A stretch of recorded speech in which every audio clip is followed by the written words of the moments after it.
ખાવામાં બી એકદમ હળવો, વેજીટેબલથી ભરપૂર અને હેલ્ધી. તો તમને ઉનાળાની ગરમીમાં તમારા સાંજની નાની મોટી ભૂખમાં પણ તમે ખાઈ શકો. હાય ફ્રેન્ડ્સ, આજે હું શેર કરીશ તમારી સાથે જુવારના લોટનો હાંડવો બનાવવાની રેસીપી. જુવારનો લોટ લીધો છે અને 1/4 કપ આપણે રવો લીધો છે. તો અહીંયા ઝીનો રવો લીધો છે આપણે, અને આગળ છાશ લીધી છે. તો અહીંયા ખાટી છાશ છે એટલે 1/4 કપ લીધી છે આપણે. હવે મોટા બાઉલમાં આપણે જુવારનો લોટ લઈ લઈશું અને રવો એડ કરી દઈશું. 1/4 કપ જેટલો છાશ એડ કરી દઈશું આપણે, અને બધું સરસ મિક્સ કરી લઈશું આપણે જુવારના લોટ. હવે થોડું થોડું પાણી એડ કરતા જઈને સરસ એવું આપણે બેટર બનાવી લઈશું. તો આગળ આપણે થોડું થોડું પાણી એડ કરવાનું છે.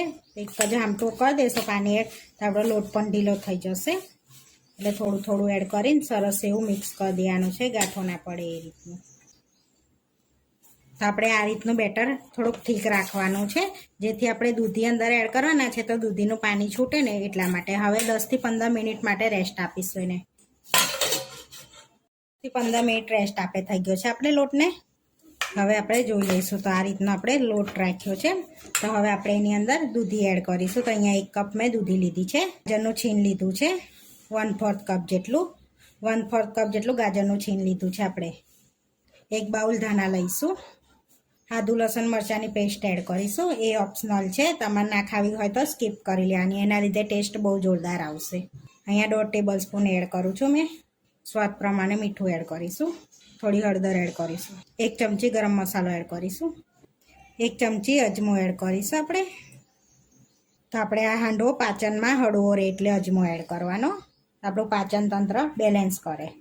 દહીંને બેલેન્સ કરવા 2 ટેબલ સ્પૂન આપણે ખાંડ એડ કરીશું. 1 ચમચી તલ એડ કરીશું.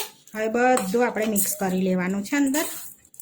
અને તો દૂધીનું પાણી છૂટશે ને એટલે સરસ બેટર રહેશે એ. તો આપણે આની અંદર બહુ મસાલાનો ઉપયોગ નહીં કરવાનો. તો આપણે આટલા જ મસાલા એની અંદર એડ કરવાના છે. તો કન્ટિન્યુઅસ મિક્સ કરતાં કરતાં આ રીતનું આપણે દૂધીનું પાણી છૂટે એટલે બેટર થઈ જાય છે, જોઈ શકો છો. હવે આપણે હાંડવાને પોચો બનાવવા માટે ઈનો એડ કરીશું. તો અડધી ચમચી આપણે ઈનો એડ કરવાનો છે અંદર. થોડું પાણી એડ કરીશું એક્ટિવ કરવા. તમે લીંબુ પણ નિતારી શકો છો. હવે મિક્સ કરી દેવાનું છે એટલે ફ્લફી બેટર તૈયાર થઈ જાય આપણું એકદમ સરસ એવું. અને આ રેસીપી ફટાફટ બનીને રેડી થઈ જાય છે. તો તમે કઈ સિટીમાંથી મારા વિડીયો જોવો છો એ કોમેન્ટમાં જણાવજો. જો તમે જણાવશો તો મને પણ સારું લાગશે, ગમશે મને પણ.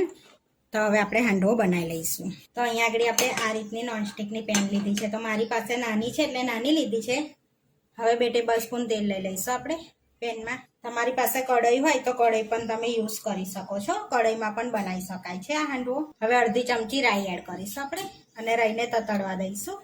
થોડી હિંગ એડ કરીશું અને મિક્સ કરીશું આ રીતે. કળી લીમડો એડ કરીશું અને તલ એડ કરીશું 1 ચમચી જેટલા અંદર. હવે જે બેટર બનાવ્યું છે ને એ એડ કરી દઈશું અંદર. તો થોડુંક ઠીક રાખીશું આપણે બેટરને. હવે આપણે એકદમ ધીમા તાપે એને થવા દઈશું.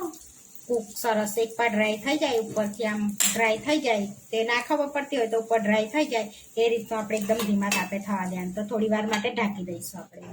હવે 5 મિનિટ થઈ ગઈ છે તો આપણે જોઈ લઈશું. તો અંદર ચમચો એડ કરીને જોઈ લઈશું. તો એક પાસ સરસ ડ્રાય થઈ ગયો છે તો બીજી બાજુ પલટાઈ દઈશું. સરસ એવો.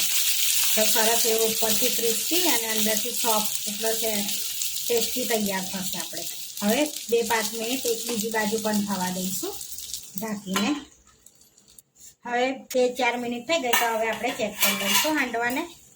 તો ના ખબર પડે તો આ રીતે ચક્કુ એડ કરીને ચેક કરી લેવાનું. તો ક્લીન ચક્કુ બહાર નીકળે એટલે હાંડવો આપણો રેડી છે. તો હવે આપણે પ્લેટમાં લઈ લઈશું અને આ રીતે બીજો પણ બનાવી લઈશું. તો હવે પ્લેટમાં લઈ લેવાનો છે આપણે. પણ બનીને રેડી થઈ ગયો છે સરસ એવો ક્રિસ્પી. તો આપણા જુવારના લોટનો હેલ્ધી અને ટેસ્ટી નવો નાસ્તો બનીને રેડી થઈ ગયો છે. તો તમે નાસ્તામાં પણ ખાઈ શકો છો અને ફટાફટ બનીને રેડી થઈ જાય છે. હવે આપણે સર્વ કરી લઈશું. તો અહીંયા પ્લેટમાં આપણે સર્વ કરી લેવાનો છે. તો તમે ટોમેટા કેચઅપ જોડે પણ ખાઈ શકો છો અને ગ્રીન ચટણી જોડે બી ખાઈ શકો છો, અને ડાયટમાં પણ ખાઈ શકાય છે. તો અહીંયા આપણે ટોમેટા કેચઅપ જોડે સર્વ કરીએ છીએ. તો જુવારના લોટનો હેલ્ધી અને ટેસ્ટી નવો નાસ્તો બનીને રેડી થઈ ગયો છે. આવા વિડીયો જોવા માટે મારી ચેનલને સબસ્ક્રાઇબ કરો, લાઇક કરો અને શેર કરો.